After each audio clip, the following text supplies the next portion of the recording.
حضرت سیدنا ابراہیم بن ادھم رحمت اللہ تعالی، یہ بہت بڑے اللہ کے ولی، ایک زمانے میں بادشاہ تھے، توبہ کر کے تو یہ انہوں نے بادشاہ چھوڑ دی، مگر یہ پہلے بلخ شہر کے بادشاہ تھے، بہت امیر زادے تھے۔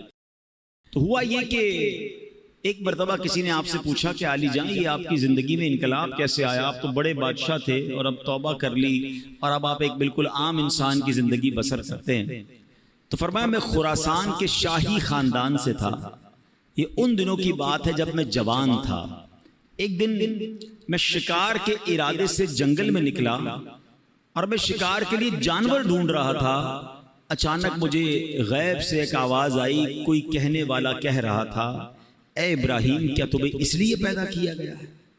میں نے گھبرا کر ادھر ادھر دیکھا، کوئی بھی نظر نہیں آیا، مجھ پر سختہ طاری ہو گیا کہ یہ کس کی آواز تھی۔ تھوڑی دیر کے بعد جب میں دوبارہ نارمل ہو گیا، حواس میرے دوبارہ جو ہے وہ بحال ہوئے، پھر جانور ڈھونڈنے لگا، پھر شکار کے لیے آگے گیا۔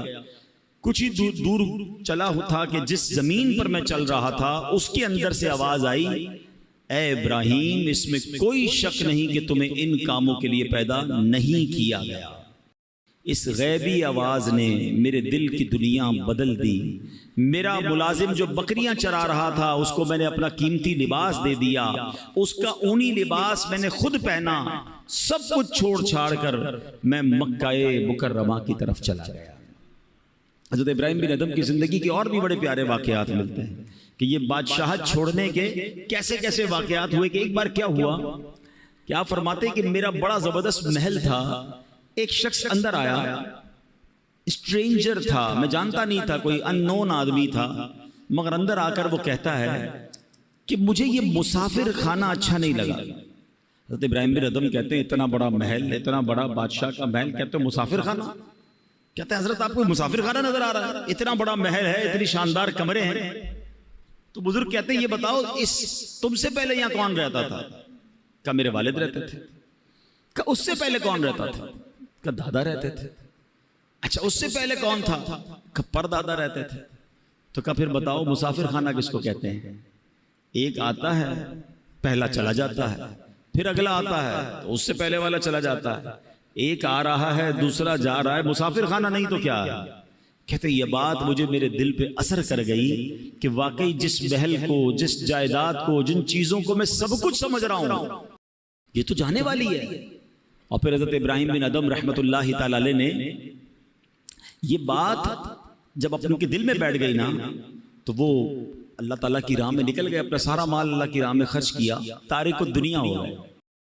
تو آپ ایک بار دریا کے کنارے بیٹھ کر گدڑی سی رہے تھے، تو ایک قریبی ریاست کا بادشاہ وہاں سے گزرا، اس نے کہا اے ابراہیم اتنی بڑی بادشاہت چھوڑ دی، آج دریا کنارے بیٹھ کر اپنی رضائی خود سی رہے ہو، تمہارے آگے پیچھے تو بڑے نوکر چاکر تھے، اس سے کیا ملا تمہیں؟ حضرت ابراہیم بن ادھم نے وہ جو سوئی جس سے آپ رضائی سی رہے تھے آپ نے وہ دریا میں ڈال دی اور دریا میں آواز لگائی کہ اے دریا کی مچھلیوں میری سوئی تلاش کر کے دو۔ جو بادشاہ تھا وہ دیکھ کر حیران ہو گیا کہ بہت ساری مچھلیاں اوپر آئیں، کسی کے منہ میں سونے کی سوئی ہے، کسی کے منہ میں چاندی کی سوئی ہے، سب ایک ایک سوئی لے کر آ گئی۔ آپ نے فرمایا نہیں مجھے میری سوئی چاہیے۔ دوبارہ ایک مچھلی گئی اور سوئی لے کر آئی۔ حضرت ابراہیم بن ادھم نے اس بادشاہ کو دیکھ کر کہا بتاؤ تمہاری حکومت اچھی ہے، یہ حکومت اچھی ہے؟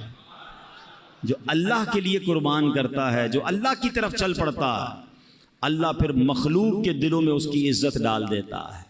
اے میرے پیارے اسلامی بھائیوں، حضرت ابراہیم بن ادھم رحمت اللہ تعالی سے جو سوال کیا گیا تھا نا، یہ بڑا اہم سوال ہے۔ ہم نے آج اپنے آپ سے بھی یہ سوال کرتے رہنا چاہیے۔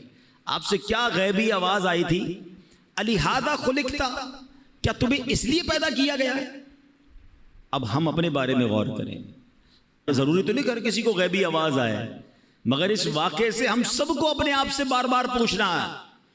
ہم جب موبائل استعمال کرتے ہیں اور جو کچھ دیکھ رہے ہیں تو کاش دل سے یہ سوال آئے کیا میں اس کام کے لیے پیدا کیا گیا ہوں جو میں کر رہا ہوں؟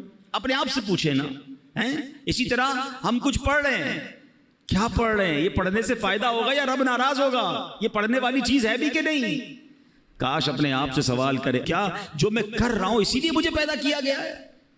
ہم کہیں جا رہے ہیں کس طرف جا رہے ہیں؟ نیکی کی طرف یا بری محفل کی طرف؟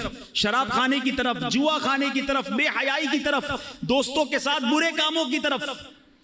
کاش دل سے یہ سوال آ جائے، کیا تجھے اس لیے پیدا کیا گیا جس لیے تو جا رہا ہے؟ ایک ایک چیز ہم کاروبار کر رہے ہیں، جو بھی کاروبار کر رہے ہیں اپنے آپ سے پوچھیں کیا مجھے اس لیے پیدا کیا گیا جس انداز سے میں کاروبار کر رہا ہوں؟ ہم غور کر لیں اپنے ہر عمل پر۔ اے میرے پیارے اسلامی بھائیوں، اگر ایسا نہیں ہے تو پھر ایسا نہ ہو کہ رب عز و جل مجھ سے ناراض ہو جائے، کہیں میں اپنی زندگی غلط یا فضول کاموں میں تو نہیں گوا رہا ہوں۔